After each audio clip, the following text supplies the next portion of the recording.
bapak-bapak, ibu-ibu, saudara-saudara kaum muslimin rahimakumullah. Pada pertemuan yang lalu sudah saya jelaskan bahwa hidup selalu berakhir dengan kematian. Apabila datang kematian menimpa seseorang, datanglah kiamat baginya. Itu yang disebut dengan kiamat kecil. Hakikatnya mati adalah perpindahan dari kehidupan di dunia ini menuju kehidupan di alam barzakh. Menunggu kita di alam barzakh sampai datangnya saat kiamat. Entah 10 tahun, entah 100 tahun, entah 1000 tahun, hanya Allah saja yang maha tahu. Adapun orang-orang beriman yang melakukan amal kebajikan dalam kehidupan di dunia ini, masa penantian yang lama di alam barzakh buat mereka sebentar saja. Tetapi bagi orang-orang kafir yang ingkar, yang tidak beriman kepada Allah, yang hidup di dunia cuma menumpuk-numpuk dosa, tentu penantian di alam barzakh akan merupakan waktu yang sangat lama. Bukankah dalam kehidupan kita waktu itu memang relatif? Contoh misalnya, bagi pemuda-pemudi yang sedang duduk asyik memadu cinta, waktu 4-5 jam saja rasanya cuma 4-5 menit. Tenggelam oleh keasikan. Tapi buat orang yang berbaring di rumah sakit, meratap di balik-balik apa itu tembok derita kata lagu, di balik dinding-dinding penjara, sehari bagai seminggu, seminggu rasa sebulan, sebulan boleh jadi rasa setahun. Penantian yang sangat lama. Kapan kiamat itu akan datang? Ini rahasia Allah. Jangankan kita yang orang awam, baginda Nabi sendiri tidak diberitahu oleh Allah kapan kiamat itu akan terjadi. Tetapi sungguh pun demikian, banyak hadis-hadis yang menjelaskan ciri atau tanda-tanda datangnya kiamat. Nah, kalau sudah bicara soal tanda, tanda kiamat itu ada 2. Pertama yang disebut alamatus sughra, tanda-tanda kecil. Ini waktunya masih ada tenggang. Ada yang dinamakan alamatul kubra, tanda-tanda besar. Artinya kiamat sudah diambang pintu. Apa tanda-tanda kecil dari datangnya hari kiamat itu? Misalnya kata Nabi, apabila ilmu sudah diangkat oleh Allah. Artinya apabila ulama sudah banyak wafat, minat orang belajar agama berkurang, lalu kebodohan nampak merajalela di mana-mana, zina dikerjakan secara terbuka, minuman-minuman keras jadi kebanggaan, itu termasuk di antara tanda-tanda kecil terjadinya hari kiamat. Apalagi misalnya iza waladatil ammatu rabbataha, apabila budak sudah melahirkan tuan. Apa maksudnya? Ada yang mentafsirkan apabila anak sudah bisa membudaki orang tuanya. Orang tua yang melahirkan dia, yang membesarkan dia, demi setelah si anak besar jadi orang berpangkat, bertitel, berharta, berkedudukan, jadilah orang tua itu budaknya. Sehingga sering dibilang kalau orang tua kaya, anak jadi raja. Tapi kalau anak yang kaya, orang tua sering jadi budak. Apalagi munculnya fitnah yang bergelombang. timbul perang antara dua bangsa yang besar, waktu berjalan terasa sangat pendek sekali. Itu merupakan tanda di antara tanda-tanda kiamat. Termasuk di dalamnya sulit membedakan mana laki, mana perempuan. Kan kalau tanda-tanda kayak begini sekarang sudah banyak kita lihat kan. Ulama banyak wafat, penggantinya sulit. Zina dikerjakan berterang-terangan, minuman keras jadi kebanggaan. Banyak anak membudaki orang tuanya, sulit membedakan mana laki, mana perempuan. Kadang-kadang dari belakang kita lihat perempuan benar, begitu kita colek nengok jenggotan.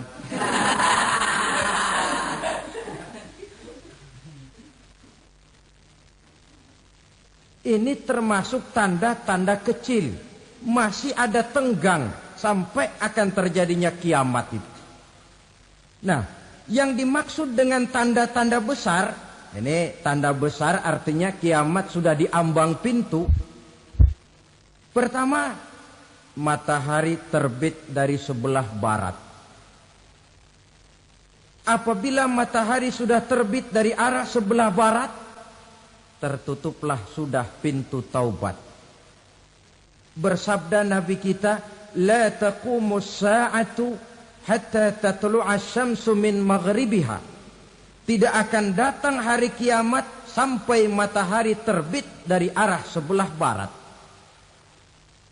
Wa iza tala'at, manakala matahari telah terbit dari arah sebelah barat, wa ra'ahan nasu, manusia banyak menyaksikan itu, amanu ajma'un, mereka pun lalu beriman. Yang tadinya kafir, yang tadinya ingkar, yang tadinya membangkang, setelah melihat matahari terbit dari sebelah barat, buru-buru beriman, berlomba-lomba mengucap dua kalimat syahadat. Tapi apa yang terjadi? Kata Nabi, wadzalika hina la yanfa'u nafsan imanuha lam takun amanat min qabl. Hari itu adalah hari yang iman sudah tidak berguna lagi bagi seseorang apabila sebelumnya memang dia tidak pernah beriman. Au kasabat fi imaniha khaira, atau beriman tetapi tidak pernah melakukan kebajikan di dalam keimanannya itu. Hari yang sudah kasib, hari yang sudah terlambat, beriman tidak akan ada gunanya lagi. Ini pelajaran buat kita. Sebelum sang surya terbit dari sebelah barat, sebelum nafas sampai di tenggorokan, artinya pintu taubat masih terbuka. Kalau dua hal itu sudah terwujud, nafas sudah sampai di kerongkongan, atau matahari sudah terbit dari arah sebelah barat, tertutuplah sudah pintu taubat. Tak ada lagi gunanya pangkat, jabatan, harta, bahkan beriman pun dalam suasana macam itu. Too late, kata orang Kulon. Sudah terlambat. Matahari terbit dari arah sebelah barat.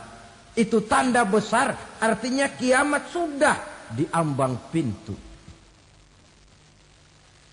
Lalu apalagi tanda besar? Munculnya Dajjal.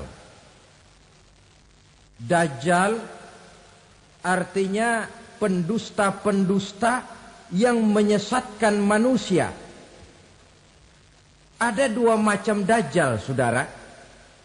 Ada Dajjal kecil. Ini Dajjal kelas teri. Kalau ini sejak zaman Rasulullah sudah ada itu. Tiap zaman ada. Di zaman Rasulullah misalnya ada yang bernama Aswad al-Unsi dari Yaman. Ada yang namanya Musailamah al-Kazzab dari Yamamah. Ada yang namanya Ibnu Sayyad dari Madinah. Ini Dajjal-Dajjal di zaman Rasul. Musailamatul Kazzab memproklamirkan diri jadi nabi dia. Di zaman Rasul masih hidup. Ini Dajjal zaman Nabi. Di zaman sahabat muncul Dajjal-Dajjal. Di zaman kita sekarang ini Dajjal-Dajjal pun gentayangan. Dajjal kelas teri. Kerjanya mendustakan manusia, menyesatkan manusia, memalingkan manusia dari jalan yang benar dan diridhoi oleh Allah Subhanahu wa taala. Adapun yang merupakan tanda besar dari datangnya kiamat, dajjal kelas kakap. Pembohong-pembohong besar yang menyesatkan masyarakat manusia berpaling dari jalan Allah mengikuti jalan mereka. Apa sih ciri dajjal itu? Kata Nabi dalam hadis Bukhari Muslim, "Inna dajjala", sesungguhnya yang namanya dajjal itu yakhruju, satu saat akan muncul mendekati hari kiamat. Wa inna ma'ahu ma'an, si dajjal ini membawa air. Wa naran, dan juga membawa api. Dua simbol. Di tangan yang satu dia bawa air, di tangan yang satu dia bawa api. Wa ammal ladzi yarahu an-nasu ma'an fanarun, adapun yang orang banyak lihat air, hakikatnya adalah api. Yang dilihat api, hakikatnya adalah air. Oleh sebab itu, kalau api yang ditawarkan, ambillah air. Kalau air yang ditawarkan, pilihlah api. Maksudnya apa ini? Ini bahasa simbol, saudara-saudara. Dajjal bicaranya seolah-olah untuk kepentingan manusia. Menawarkan surga. Surga yang dia tawarkan hakikatnya neraka. Hai manusia, kalau kau mau bahagia, jangan dekat-dekat dengan agama. Sholat itu tidak efektif dan efisien, tidak produktif dari segi ekonomi itu. Menghadiri majelis taklim cuma buang-buang waktu. Tahajud, tasbih, tahlil, baca Quran, apa itu? Pekerjaan mubazir saja.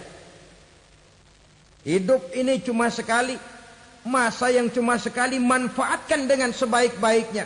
Mumpung, dibawanya sifat mumpung tetapi dalam pengertian yang sangat negatif. Bicaranya seolah-olah untuk kepentingan manusia, tetapi sebenarnya menjerumuskan manusia. Menawarkan air, tapi sebenarnya api. Menawarkan api, tapi hakikatnya air. Buat apa kamu sholat? Buat apa kamu bayar zakat? Buat apa kamu puasa? Surga yang dicanangkan Dajjal, hakikatnya neraka.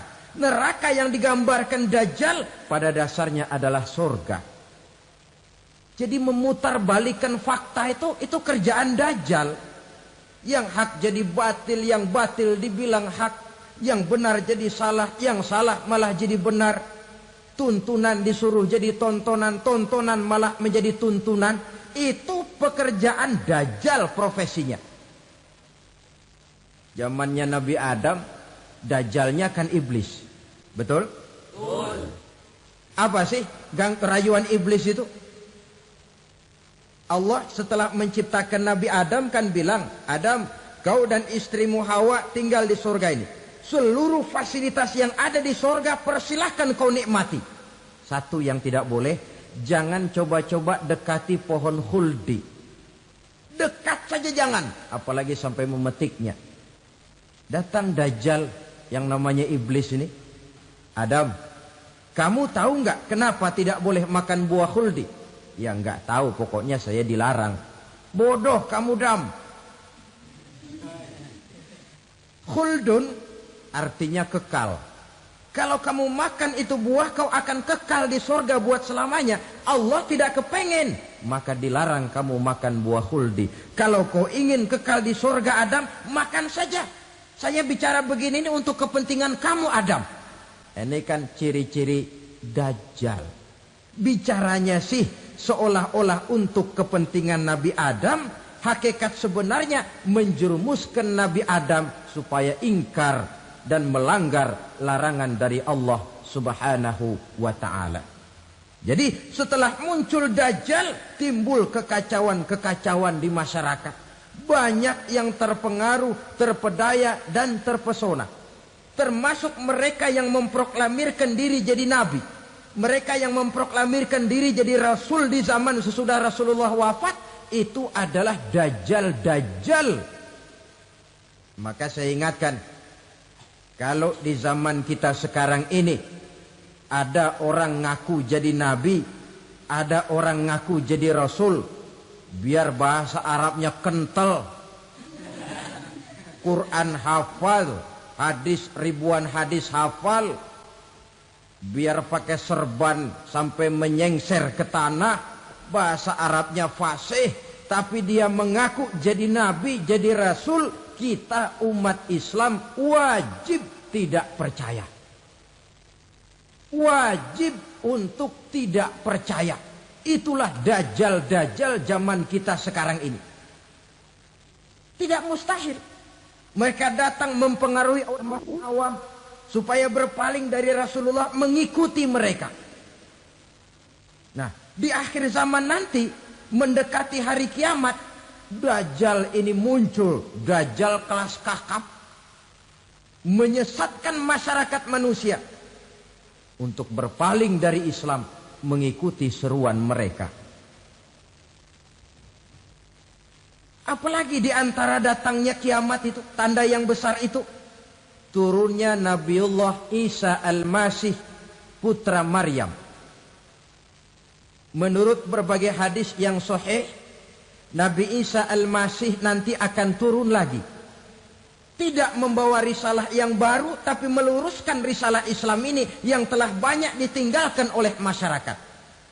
Bahkan ada hadis menjelaskan beliau akan membunuh Nabi, mematahkan kayu-kayu salib, lalu melaksanakan haji dan umrah mengikuti syariat Nabi Muhammad, bukan membawa agama baru.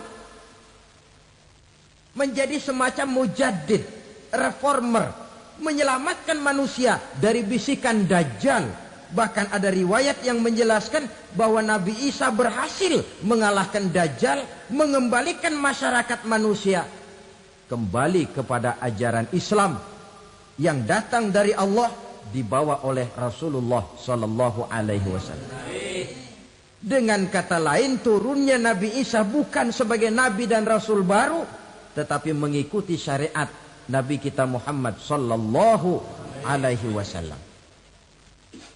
Saudara hadirin, ibu-ibu hadirat yang saya hormati, kemudian apalagi di antara tanda-tanda besar akan datangnya kiamat itu? Keluarnya asap atau awan.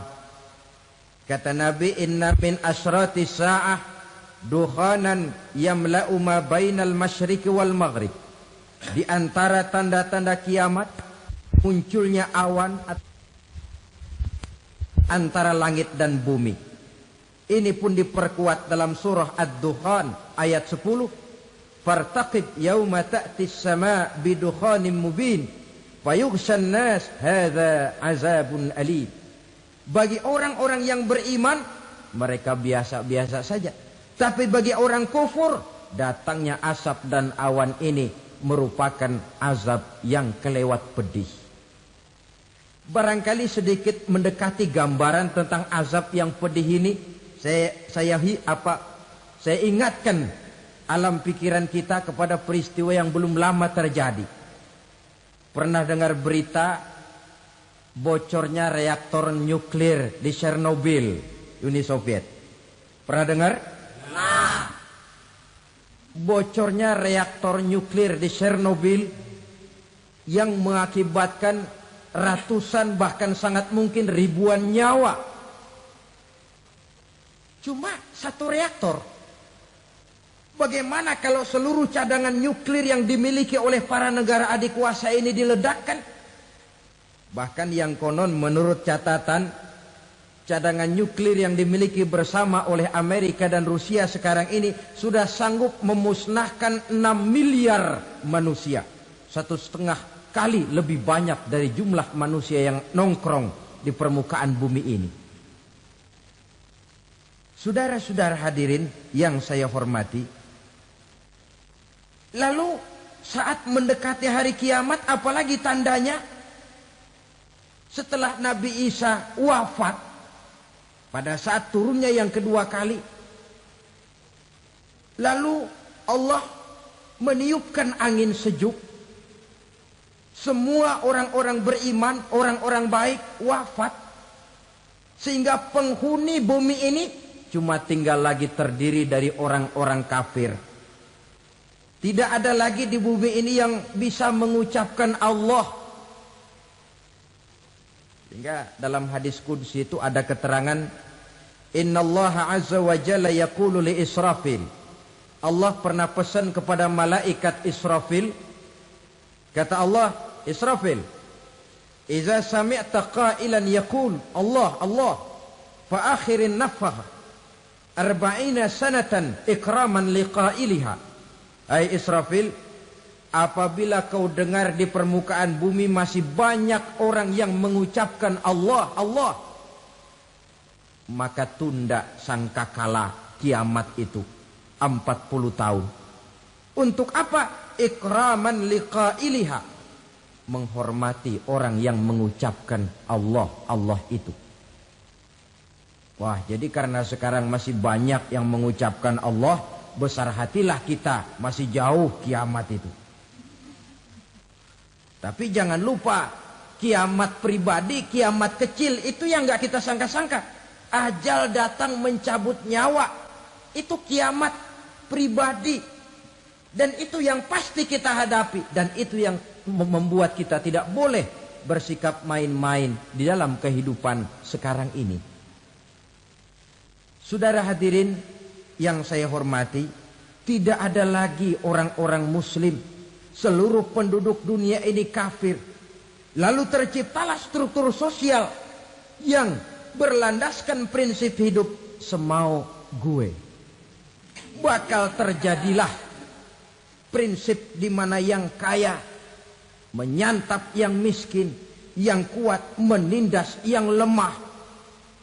Hidup sudah bagaikan di rimba belantara. Berlaku hukum rimba. Siapa yang kuat dia yang menang. Siapa yang lemah menjadi mangsa. Timbul kekacauan. Maksiat merajalela. Munkarat menjadi-jadi. Sehingga isi bumi ini penuh dengan segala macam perbuatan dosa.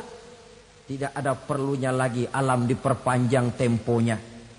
Datang saat yang sudah dijanjikan oleh Allah Azza wa Jalla, maka terjadilah yang disebut kiamat kubra, kiamat besar, kiamat ancur-ancuran. Bagaimana kejadian ini dimulai? Dalam surah Az-Zumar ayat 68, Allah Subhanahu wa taala berfirman, "Wa nufikha fis-suri fasa'iqa man fis samawati wa man fil ardi illa man sya'allahu."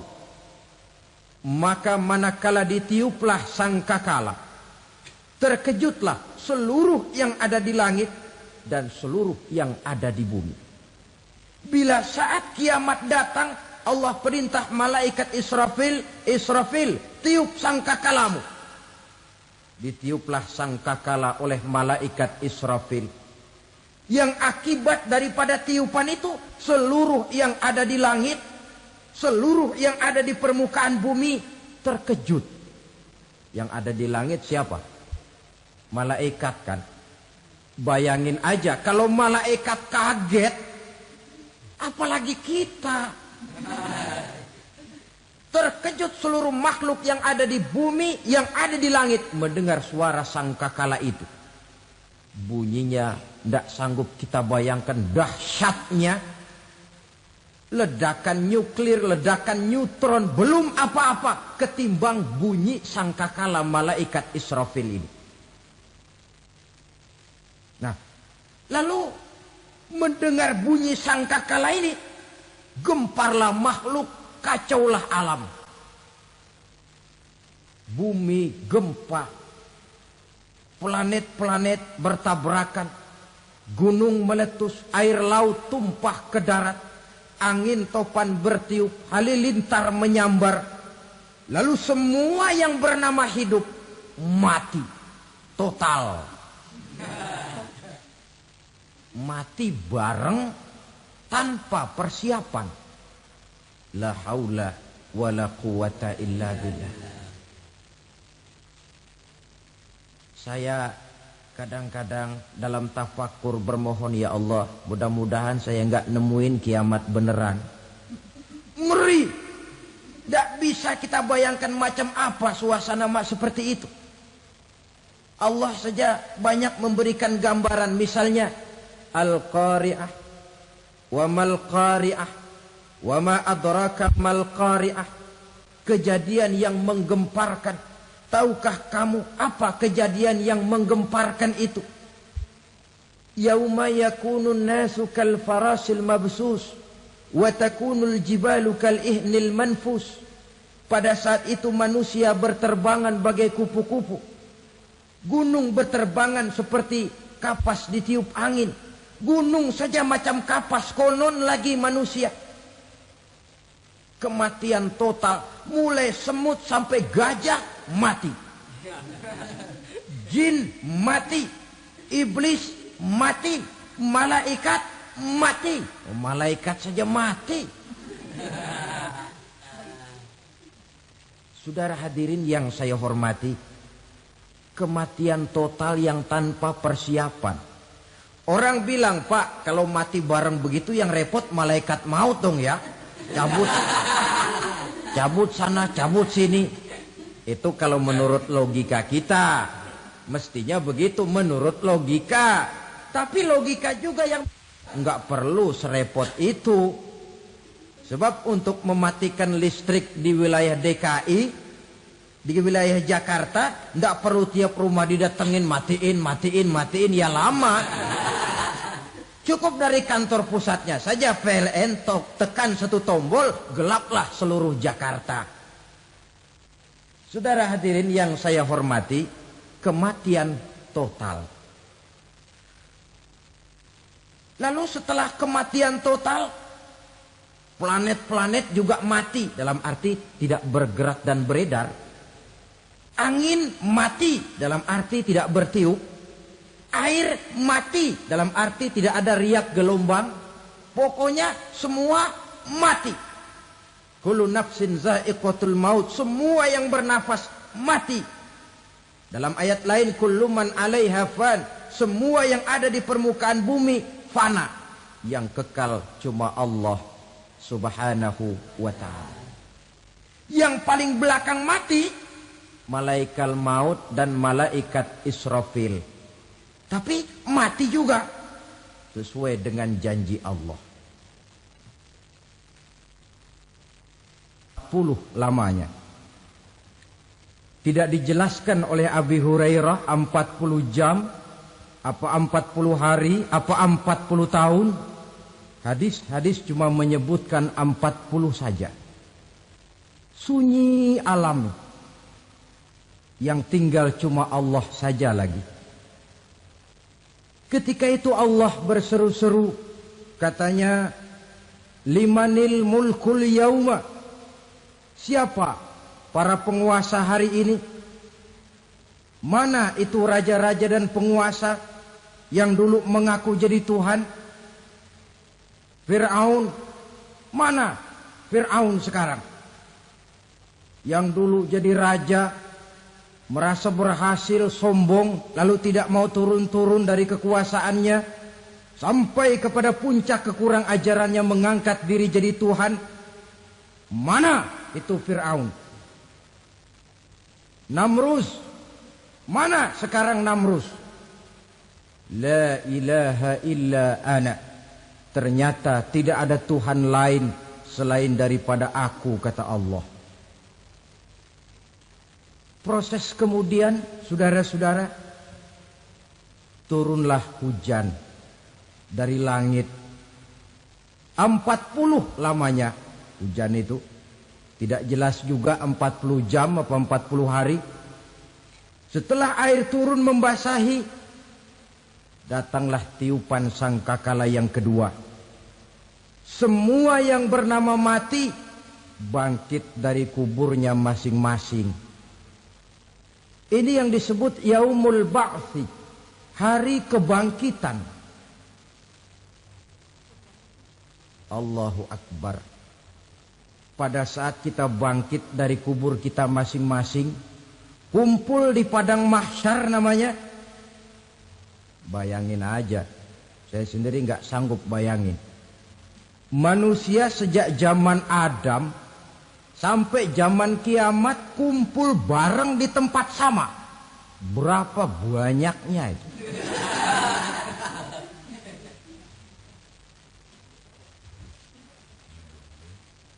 Dan yang luar biasa menurut satu riwayat, pada saat bangkit itu, Masya Allah, roman muka kita berubah. Disesuaikan dengan amalan kita waktu di dunia ini. Barang siapa yang waktu di dunia amalannya itu amalan tikus, di akhirat nanti dia bangkit dari kubur, mukanya seperti muka tikus. Gagah betul badannya, tapi mukanya seperti tikus. Kenapa? Amalannya waktu di dunia seperti amalan tikus. Apa amalan tikus itu? Suka ngegeragoti barang yang sudah disimpan rapi-rapi. Orang sudah simpan uang rapi-rapi, simpan perhiasan rapi-rapi, digeragoti oleh tikus. Maling-maling, pencoleng-pencoleng, koruptor-koruptor. Itu nanti di akhirat nanti kita lihat mukanya seperti muka tikus. Oh ini waktu di dunia suka nyolong, hanya seperti muka tikus. Barang siapa yang waktu di dunia ini amalannya itu amalan macan, dia akan bangkit nanti mukanya seperti muka macan. Apa amalan macan? Macan itu amalannya menang-menangan. Orang yang mau menang saja nggak mau mengalah. Coba lihat di hutan. Kenal hutan nggak? Di hutan, raja hutan di mana-mana pasti macan. Betul kan? Betul. Padahal hutan belum pernah bikin pemilihan umum. Tapi macan tidak peduli ada pemilihan umum apa tidak, pokok saya raja. Sebab apa? Macan jadi raja itu bukan karena benar, tapi karena kuat jadi raja. Setelah dia jadi raja, rakyat hutan yang mesti dilindungi malah dimakan oleh raja macan. Kambing rakyat hutan dimakan oleh macan. Ayam rakyat hutan dimakan oleh macan. Itu nanti kita lihat di akhirat itu mukanya seperti muka macan, gagah betul. Lalu barang siapa yang di dunia ini amalannya itu seperti amalan anjing, nanti dia punya muka seperti muka anjing. Apa amalan anjing? Pertama, anjing itu kalau disuruh jaga rumah, dia tidak bisa membedakan mana maling, mana tamu. Biar yang datang maling, kalau bawa tulang, anjing kalem. Yang kedua, anjing itu akan setia kepada siapa saja yang memberinya roti. Siapa yang memberinya roti, itulah majikannya. Apa kata majikannya, pasti dia laksanakan. Soal benar atau salah, dia tidak peduli. Setelah anjing dapat roti, dia tidak punya pilihan lain kecuali bilang, abdi mah kumaha juragan wae ayeuna mah.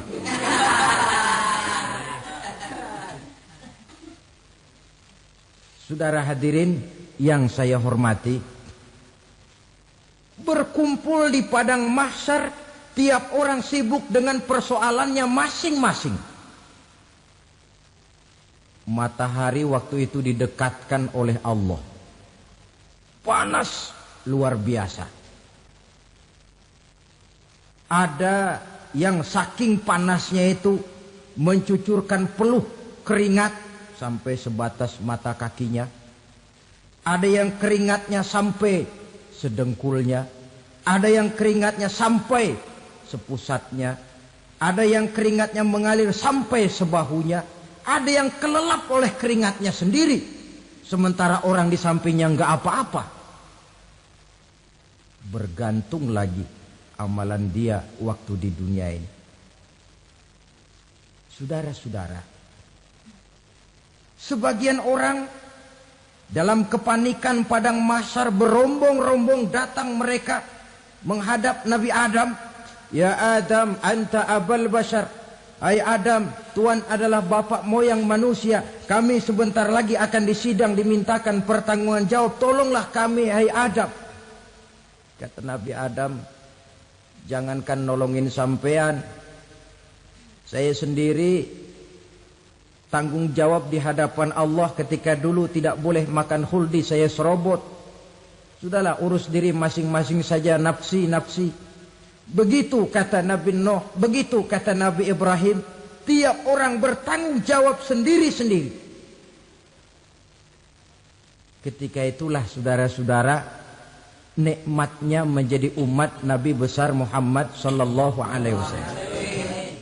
Sebab apa? Walaupun menurut abjad kita ini umat paling belakang, paling belakang kita ini toh, karena Nabi Muhammad adalah Nabi akhir, tapi akan dihisap lebih dulu, lewat di atas sirat lebih dulu, masuk surga lebih dahulu ketimbang umat-umat belakangan. Ketika Rasul mendekati ajal, beliau tanyakan itu kepada malaikat Jibril. Malaikat Jibril berkata, Muhammad jangan khawatir, Allah sudah berjanji, inni haramtul jannata ala sairil anbiya hatta tadkhulaha anta wa haramtuha ala sairil umami hatta tadkhulaha ummatuka. Surga aku haramkan buat seluruh nabi kecuali kalau engkau Muhammad sudah masuk ke dalamnya, dan surga aku haramkan buat seluruh umat kecuali kalau umatmu Muhammad sudah masuk ke dalamnya. Logikanya, walaupun menurut abjad kita umat paling belakang, bakal dihisap paling dulu, lewat di atas sirat paling dulu, masuk surga paling dulu, kalau mampir ke neraka juga paling dulu. Ya resiko. Jangan mau enaknya aja paling dulu. Saudara hadirin yang saya hormati, setelah masa kebangkitan, itu jangan dikira begitu bangkit langsung diperiksa. Masih menunggu menanti ribuan tahun. Perhitungan padang mahsyar. Untuk sampai kepada proses yang disebut yaumul hisab. Hari perhitungan. Seorang demi seorang bakal dipanggil. Bayangkan saja, kita se-RT saja di absen, kadang-kadang perlu waktu lama. Ini manusia sejak zaman Nabi Adam sampai datang hari kiamat, satu demi satu disidang di hadapan Qadhi Rabbul Jalil. Status sosial copot sudah waktu itu. Yang pernah jadi hartawan di situ tidak lagi kelihatan kehartawanannya. Yang pernah jadi jenderal tidak lagi dipanggil jenderalnya. Yang ustadz tidak lagi dipanggil al-mukarramnya. Seluruh status sosial selesai. Dipanggillah kita seorang demi seorang menghadap Qadhi Rabbul Jalil. Bagaimana proses penghisaban itu? Pertama, proses tanya jawab. Di antaranya ada hadis menyatakan, lan tazula qadama 'abdin yaumal qiyamah hatta yus'ala an arba'i khisalin. Besok di hari kiamat tidak akan bergeser telapak kaki seorang hamba sampai dia ditanya lebih dulu tentang 4 persoalan. Tentang ilmunya. Kemana ilmu itu diamalkan? Tentang umurnya. Di mana umur itu dihabiskan? Tentang masa mudanya. Kemana masa muda itu dipakai? Tentang hartanya. Dari mana harta itu didapat dan kemana harta itu dibelanjakan. Ini termasuk proses tanya jawab. Jadi kalau istilah pengadilan dunia, nama Fulan bin Fulan. Kamu waktu di dunia diberikan umur panjang untuk apa? Pernah mengalami masa muda, kemana kau habiskan masa remajamu? Kau diamanahkan ilmu, dengan apa ilmumu kau amalkan? Kau diberikan harta, dari mana harta kau dapat, kemana kau belanjakan? Tak seorang pun yang bisa mungkir Sebab apa? Dikala itu yang menjadi saksi bukan orang. Yang menjadi saksi adalah seluruh anggota badan kita. Tangan bicara, kaki jadi saksi terhadap seluruh amalan yang pernah kita kerjakan pada saat kehidupan di alam dunia ini.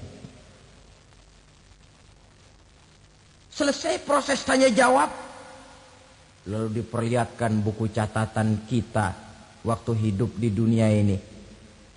Jangan lupa Allah itu menyiapkan 2 superkomputer kepada kita. Sebelah ditempelin sebelah kanan, yang sebelah tempelin di sebelah kiri. Komputer itu namanya Raqib dan Atid. 2 malaikat yang apabila baik kita lakukan, refleks saja akan menulis kebajikan kita. Jahat kita kerjakan akan tertulis. Catatan itu nanti diperlihatkan kepada kita. Waduh, alangkah malunya pada saat diperlihatkan catatan kita, buku rapot kita merah melulu. Barangkali diperiksa sambil diomelin, brengsek lo. Buku merah melulu begini bagaimana waktu hidup di dunia? Tidak cukup diperlihatkan buku catatan kehidupan, rekaman kehidupan. Rekaman kehidupan kita secara utuh sejak terlahir sampai ajal datang merenggut nyawa. Barangkali mirip dengan video sekarang ini, di mana terekam dengan baik seluruh kegiatan kita sejak yang sekecil-kecilnya sampai kepada yang sebesar-besarnya. Untuk kemudian kita pun menerima balasan. In khairan fa khairun wa in syarran fa syarrun. Kalau baik ya baik balasannya, kalau jahat ya jahat juga balasannya. Catatan-catatan kita diberikan. Kalau banyak kebajikannya diberikan di tangan kanan dengan cara yang halus. Kalau banyak kejahatannya diberikan dari sebelah kiri atau dilempar dari belakang. Itulah sebabnya sejak di dunia ini kita sudah mohon kepada Allah. Ketika berwudu membasuh tangan kanan, apa kita bilang? Allahumma a'tini kitabi biyamini wa hasibni hisaban yasira. Ya Allah, berikan saya kitab di tangan kanan, dan kalau saya memang perlu dihisap, hisaplah saya yang seringan-ringannya. Tangan kiri berlindung kita kepada Allah. Jangan sampai diberikan kitab di tangan kiri atau dari arah sebelah belakang. Wa a'udzubika an tu'tiya kitabi bishimali aw min wara'i zuhri, dari arah sebelah belakang. Na'udzubillah min dzalik. Setelah selesai lewat proses penghisaban, lewat mizan, timbangan, maka yang sudah selesai dihisab itu bergeraklah menuju sirat, jembatan yang terbentang menuju surga melalui neraka. Saudara-saudara, panjangnya perjalanan sirat itu memakan waktu ratusan tahun. Tetapi orang yang lewat di atas sirat pun macam-macam, bergantung amalannya ketika di dunia ini. Ada yang lewat di atas sirat itu kal barkil khatib, seperti kilat yang menyambar, lep, sudah sampai dia di surga. Cepat bukan main. Ada yang lewat di atas sirat itu seperti orang lari-lari. Ada yang lewat di atas sirat itu seperti orang jalan biasa. Ada yang sambil merangkak, ada yang sambil ngesor, ada yang sambil gelayutan. Ada yang selamat sampai ke ujung ke surga, ada yang tergelincir jatuh masuk ke dalam neraka, bergantung amalannya dalam kehidupan di dunia sekarang ini. Tiap kita akan melewati yang namanya sirat ini. Saudara-saudara kaum muslimin yang saya hormati, dengan demikian mereka yang selamat melalui sirat sampai ke terminal akhir surga, Mereka yang ketika dihisab ternyata banyak kejahatannya daripada kebaikannya, mereka singgah di dalam neraka. Nah, adapun orang-orang yang beriman, menurut ayat Quran dan hadis Nabi, itu nanti ada bermacam-macam. Ada orang beriman itu yang dimasukkan surga. Ada orang beriman itu yang dimasukkan ke dalam surga. Ada orang beriman itu yang disebut penduduk surga. Kenapa lain-lain, Pak? Karena waktu di dunia amalannya juga lain-lain. Ada orang beriman yang masuk surga. Ini paling murah tiketnya. Mau masuk surga? Kata Nabi begini, ma min abdin qala la ilaha illallah thumma mata ala dhalik illa dakhalal jannah. Kalau seorang hamba sudah mengucap dua kalimat syahadat, dia yakin dengan kebenaran kalimat itu sampai matinya, orang itu akan masuk surga. Abi Dzar yang waktu itu diajak bicara heran, ya Rasul kok gampang betul? Iya. Walaupun orang itu mencuri, iya. Walaupun orang itu berzina, iya. Biar dia mencuri, biar dia berzina, kalau dia sudah mengucap dua kalimat syahadat, dia yakin dengan kebenaran kalimat itu sampai matinya, itu orang akan masuk surga. Jadi masuk surga cukup dua kalimat syahadat, yakin sampai mati, masuk surga. Itu perkara masuk. Tapi kalau pertanyaannya diterusin, masuknya kapan, Pak? Nah, ini lain lagi urusannya. Sebab ada yang masuknya itu langsung, ada yang mampir dulu. Di sana tempat cuma dua. Kalau tidak surga, neraka. Mau ke surga, tapi mampir dulu. Yang mampirnya jelas di neraka. Kenapa? Dalam hadis qudsi ada riwayat. Nanti itu di akhirat, setelah Allah selesai mengatur penduduk surga masuk surga, yang neraka masuk neraka, Allah berkata kepada malaikat Malik, malaikat Malik, labaik ya Allah.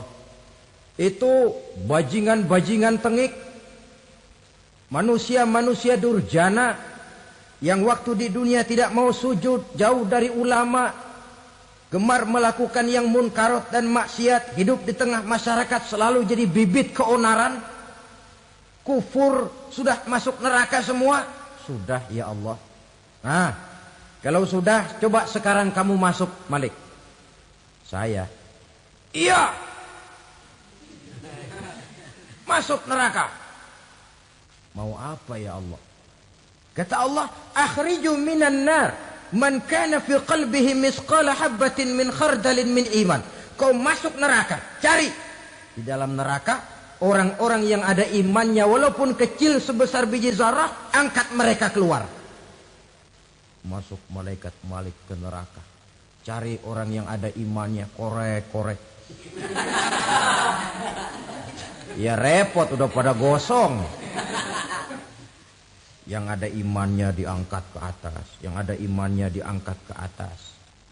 Lalu dimandikan di Nahrul Hayat, namanya sungai kehidupan di akhirat nanti. Cakep lagi rupanya, bersih lagi wajahnya, apel di hadapan Allah. Kata Allah, bagaimana mas?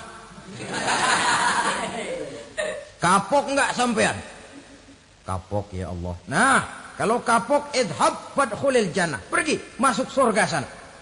Berangkat mereka ke surga. Ketemu sama teman-temannya yang udah sampai lebih dulu, yang enggak pakai mampir lagi. Terjadi dialog. Kata teman-temannya yang udah pada nyampe duluan, mas, iya, emang baru sampai? Saya baru sampai. Memang mampir di mana dulu mas? Kita sudah lama sampai di surga.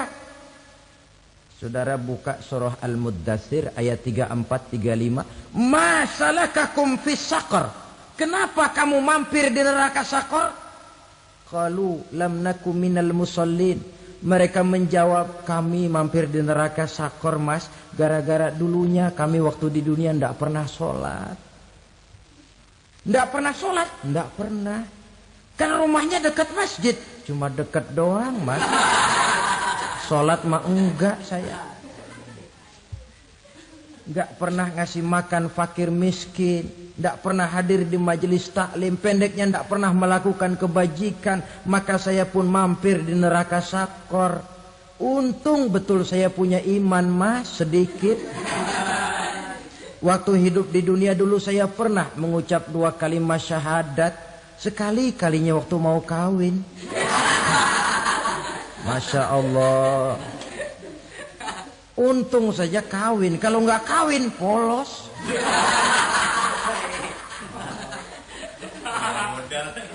Itu juga pengulu sudah setengah mati ngajarin. Asyhadu alla, asyaduaan, asyaduaan.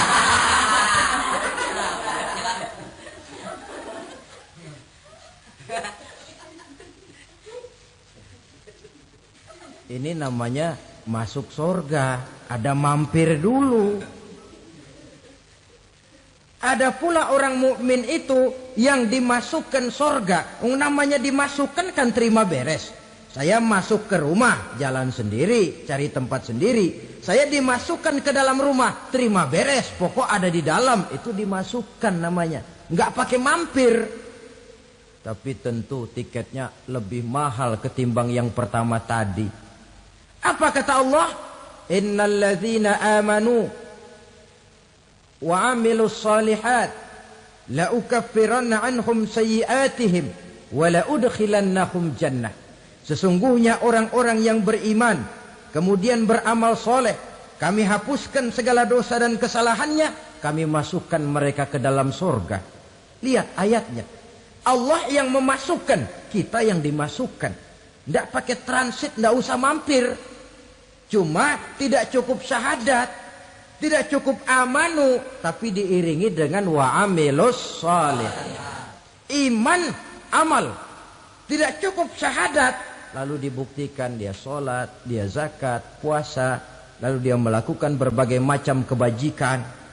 Ini yang menyebabkan dia tidak pakai mampir di tempat yang bernama Sakor. Lalu ada pula orang mukmin itu yang disebut penduduk sorga. Wah, ini sudah VIP ini. Ashabul jannah, penduduk sorga. Siapa mereka? Kata Allah, innal ladzina amanu summa istaqamu fala khaufun 'alaihim wala hum yahzanun ulaika ashabul jannah hum fiha khalidun. Sesungguhnya orang-orang yang beriman lalu istiqamah tetap dalam melaksanakan perintah Allah, tidak goyah, tidak labil tapi stabil, istiqamah, mereka tidak takut dan tidak bersedih hati. Merekalah penduduk surga. Iman, istiqamah. Tidak punya duit, sembahyang. Banyak duit, sembahyang. Miskin, sembahyang. Kaya, tetap sembahyang. Istiqomah. Kadang orang kalau susah rajin ke masjid, banyak duitnya ngelihat masjid melengos. Waktu miskin hamba Allah, setelah kaya jadi hamba harta. Bergeser, tidak ada nilai istiqomahnya. Saudara-saudara, dengan begitu penduduk neraka itu dua. Ada penduduk permanen, ada penduduk yang semi permanen. Yang semi permanen orang-orang beriman yang mempunyai dosa besar. Mereka masuk ke neraka untuk menerima azab sesuai dengan dosanya. Bila selesai masa azab itu, mereka akan diangkat untuk ditempatkan kembali ke dalam surganya Allah Subhanahu wa ta'ala. Nah, dikala itulah saudara-saudara, ada yang disebut syafaat dari Rasulullah Sallallahu Alaihi Wasallam. Tapi tentu jangan lupa syafaat ini ibarat kain menambal dia. Kita punya kain bolong-bolong sedikit, syafaat yang menambal. Solat kita ada kurang dikit, sedekah kita ada campur riak dikit, amalan kita ada tidak karena Allah dikit. kita berharap syafaat. Jadi biarlah kain masih bolong-bolong, yang penting punya kain. Tapi kalau kainnya tidak ada, yang ditambal apanya? Sholat tidak, puasa tidak, zakat tidak, berharap syafaat saja. Ya, terlalu berlebihan itu. Saudara hadirin yang saya hormati, apabila selesai proses penghisaban, proses penghitungan, maka dikala itulah manusia terbagi dalam dua kelompok besar. Fariqun fil jannah wa fariqun fis sa'ir. Sekelompok orang-orang beruntung yang masuk ke dalam surga, dan sekelompok lagi masuk ke dalam neraka. Akan memakan waktu untuk menceritakan sifat surga dan neraka, tapi insya Allah pada kesempatan pertemuan lain saya sampaikan. Namun sebagai gambaran umum cukuplah saya sampaikan sebuah hadis qudsi. Allah jelaskan, a'dadtu li'ibadiyas salihin ma la 'ainun ra'at wa la uzunun sami'at wa la khatara fi qalbil bashar. Aku sediakan buat hamba-hambaku yang soleh, yang tidak pernah terlihat oleh mata, tidak pernah terdengar oleh telinga, dan belum pernah terdetik dalam hati manusia. Jadi kenikmatan surga belum pernah dilihat mata, belum pernah didengar telinga, belum pernah terdetik dalam hati. Pedihnya azab neraka belum pernah terlihat mata, belum pernah terdengar telinga, belum pernah terdetik dalam hati. Saudara hadirin yang saya hormati, oleh karena itu sebagai uraian akhir daripada kiamat ini, marilah sama-sama kita memanfaatkan hidup dengan sebaik-baiknya, supaya jangan timbul penyesalan di hari kemudian nanti. Mudah-mudahan kita seluruhnya diselamatkan Allah dari azab neraka dan mendapat surga dan ridhonya. Sekian dan demikianlah pertemuan kita kali ini. Terima kasih banyak atas segala perhatian. Mohon maaf atas segala kekurangan. Usikum wa nafsi bitaqwallah. Wassalamualaikum. Ay, mudahnya ada merusak tuh. Mana lah saringan wa, ada wa. Dia berdiri ayah awan, ada tuh ayah anak. Ayah apa lagi ada? Ayah tu lagi saringan. Ini laki tu paling, yang abang tu paling. Ini. Bawangnya tuh bila itu nak. Cakap itu dah kamangan tuh. Bawang-bawang ada. Beli bawang, tapi belilah bawang 1,5 kilo tiap gitu. Bawang dong. Bawang putih, bawang apa? Ayah aku ngajong ngantik tuh loh kamu balik ke pasar. Aku sedot. Ini yang pala aku jiga-jiga. Oh betul nadun ketabur di kedai. Itu roti nek banyak tadi nak makan tadi. Masuk ke karuang atau baik kan sih. Tahu badan lemah. Beli roti tuh ini kan kalian. Aku buka kan roti kuning tuh nek gamangan itu kalian minum babang-babang Nenek. Oi. Ay karo di gini nek kabage anu dah. Awas hilang kok. Batak bukan tadi waktu ini bukan ini. Tahu tadi berbagi. Kira anak-anak kamu tuh dong betul ya. Hari sama boga nak lambat itu jalan. Kung sampai ayo lo. Kira ama yo. Oi betino, itu nak memang kira dia betino. Ini tadi. Ayo sampai sana. Nah, Awak yung bawang yun. Kita ikut. Lagi ako. Satu Kami pun lagi akap tadi berangkat. Jam 6:30 tadi berangkat. Nah kalau tidak cabai. Tiga. Mana jeruk kulit buah najon anu wis. Ngapa lo jeruk kulit buah? Kalau udang libur. Siram enggak? Anu. Kalau ini siram lah katumak, siram enggak. Kayak bakso nikot. Maka dia mana? Do. Dia berapa? Nah, 20 Bukan sumbangin tadi. Lima. Lima yuk. Sudah ninggalin. Kali bukan bulan aku yuk. Gagal pula yuk. Yang Suhang masih kelas 2 SMK. Yang masuk kelas 7 MTS. Ada tahun depan dia nak. Dede, bekasku masih ya kalian di situ. Kalian bekas keluar ke kudai. Bukan di bawah jauh anu tuh, pada aku tidur. Didi nama lagi. Didi Hirawan itu. Didi Herwanto. Nambah-nambah. Katanya ngaku Didi Hirawan. Doni itu Doni Kurniawan. Doni yang Kurniawan. Nama bapaknya Dedi Herwanto. Salah pantau. Tahu. Sama anaknya Doni Kurniawan. Rapi. Ini yang kecil ya Rapi. Rapi di TV. Woi, dia tuh satu sampai sini lah, pikir ganeng pada waknya. Nah, kali pula ada. Suhong dia. Nah. Ih, kamu di rumah aku situ aku malah suka. Apa barang? Udah maghrib dia langsung ke sini. Kayak gini. Hari tunggu tuh, makan tunggu pas. Mana ada kanca nenek di pucuk. Aku ini, masa putih ini. Malah baduan kalau Aku nih anak, aku di situ nek. Aku nih anak, udah nggak di situ nek. Oh, kata anak Didi. Tak beli sajin dong, ke SBY dong. Awalin puluhan beliau. Itu tuh lolonya dari dong, berani aku ngangkat lekas tak. Masuk ke sini lagi ke lewe. Ini tasnya. Aw nek. Kadek kenang-kenangan kamu muka rumah. Nek. Ku video. Aku tunggu jam 3. Aku kabar cukup jam 1 ngina. Citak anta badonan kuru digureng bang ngambor apa mau mampu. Aduh masak aku dah. Terus aku bos telur nya gambal. Ada tuh madu hijau. Itu aku kurang kari kak. Umpan sih. Ngapa dia ada beli tuh sekali ini banyak busuk. Udah musim hujan dong, bukan masalah anu. Jadi dari sana ini lalu itu.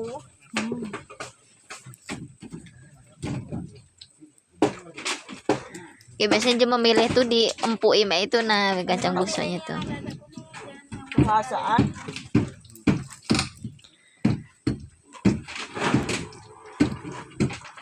Ya dipindah ke sana ya. Mangkuk-mangkuk udah bertak sana. Padahal banyak no yang cuma nak marunya pun yang kadang-kadang nih. Heeh. Ditunjukkan Tunjukin telah rezeki kamu. Terus aku bahan di sini. Boleh saham 70 kilo kak, Bang. Paruan. Taruhan. Itu saham Ah, kan Den. saham. Itu Pak. 70. Nah, itu lah. Aku 80 aja saham. Mana aku dapat kata yang kecil. Anda pernah dia tuh makan. Siap bu. Di Badahayu situ. Aduh, rubuh nah. Oh, ada pokoknya ando baju tuh pengelap itu. Krim sabun banci itu nak. Oh ya Allah ya Tuhanku. Ayo cerna atau kuku itu dia tak makai lagi. Kau lah kata kau. Kalau beli lagi Pak. Mama nu kabata tu migi sa dikuna ye tunggu catu. Belah. Apa aku balik? Waktu dia itu baru tahu.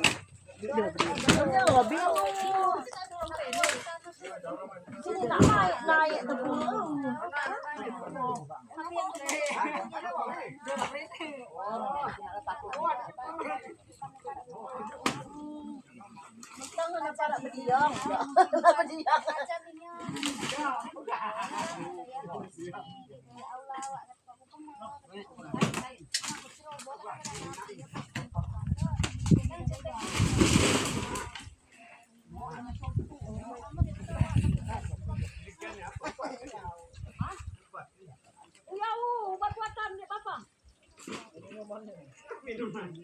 Minuman ini ugau itu.